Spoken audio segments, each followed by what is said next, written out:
بسم اللہ الرحمن الرحیم۔ السلام علیکم ورحمۃ اللہ وبرکاتہ۔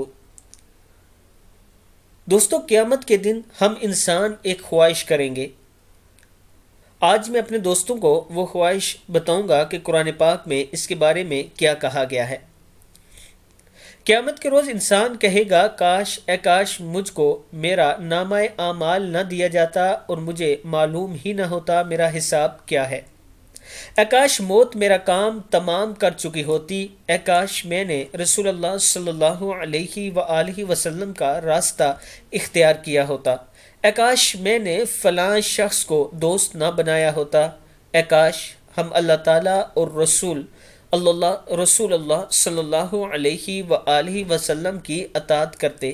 اے کاش ہم پھر دنیا میں لوٹا دیے جائیں تاکہ اپنے رب کی آیات کی تکذیب نہ کریں اور مومن ہو جائیں۔ کاش میں بھی ان کے ساتھ ہوتا تو مقصد عظیم حاصل ہوتا۔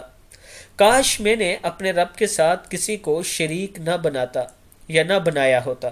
کاش کہ ہمیں دنیا میں ایک مرتبہ پھر جان ملتا تو ہم پکے سچے مومن بن جاتے۔ کاش میں نے اپنی زندگی کے لیے کچھ آگے بھیجا ہوتا۔ کاش میں مٹی ہوتا۔ یہ انسان کے الفاظ ہوں گے۔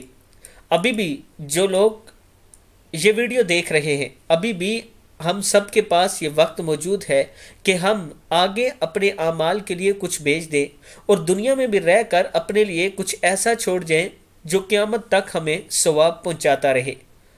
اس کے بہت سے ذرائع ہیں جو میں اپنی کئی ویڈیو میں بتا چکا ہوں، اور سب سے بہترین ذریعہ صدقہ کرنا ہے، مسجد بنوانا ہے، قرآن پاک لے کر مسجد میں رکھنا ہے، اور اس طرح کے نیک کام اور 5 ایسے ہیں جیسے نہر بنوانا، پانی کا کنواں کھدوانا، مسجد بنوانا، کسی کو قرآن پاک کی تعلیم دلوانا۔ یہ بہت سے ایسے کام ہیں جو قیامت تک آپ کے لیے نیکیاں بیچتے رہیں گے۔ نیک اولاد بنانا، اپنی اولاد کی اسلام کے مطابق تربیت کرنا تاکہ کل آپ اور میرے مرنے کے بعد وہ آپ اور میرے لیے دعا کر سکیں اور قرآن پاک پڑھ سکیں اور نیک کام کر سکیں۔ یہ وہ عمل ہیں جو ہمارے آخرت میں ہمیں کام آئیں گے۔ اس پر آپ دوستوں نے ضرور عمل کرنا ہے۔ السلام علیکم ورحمۃ اللہ وبرکاتہ۔